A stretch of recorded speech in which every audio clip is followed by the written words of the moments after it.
পাল্টে যাওয়া শিকড়ের রং। দুহাত ছড়িয়ে পথের উপর বসে পড়েছে বসন্ত।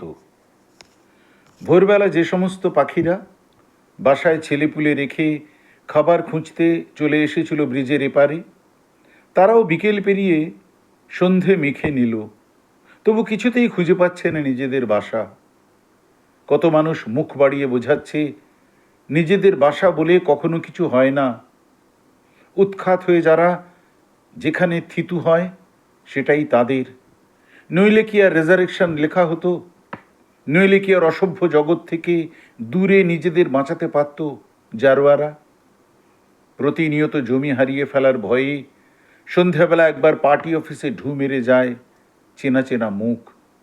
একটা আইসিইউ বেডের জন্যে যারা গুনে দেয় কড়কড়ে 2000 টাকা, চাকরি দেবে বলে যারা তাকের উপর তুলে রাখা বইপত্তর সকাল সকাল মেলে রেখেছে বিছানায়, যাদের কাজই হলো এবিপি আনন্দে চোখ রেখে নতুন কোনো সেটিংয়ের খোঁজে হন্যে হয়ে খোঁজা, তারা নিজেরাও জানে না কিভাবে রেকর্ড বদলে বাস্তুগুলো পাল্টে যাচ্ছে শালি ধান গাছে, আর ধান গাছগুলো খড় সহ কিভাবে উঠে যাচ্ছে অন্যের গোলায়।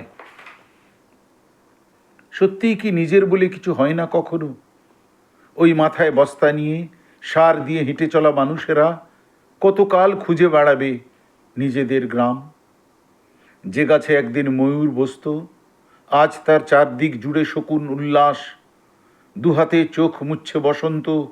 সারা সন্ধে জুড়ে ছানাপোনা খুঁজে নেওয়া পাখিগুলো এক এক করে ব্রিজের ওপর থেকে ডুবে যাচ্ছে নিচের স্রোতে। আর ঠিক তখনই হো হো শব্দে চিৎকার করে কেঁদে উঠছে বসন্ত। তার চোখের জলে ভিজে উঠছে মাটি। আমরা চির অসহায়।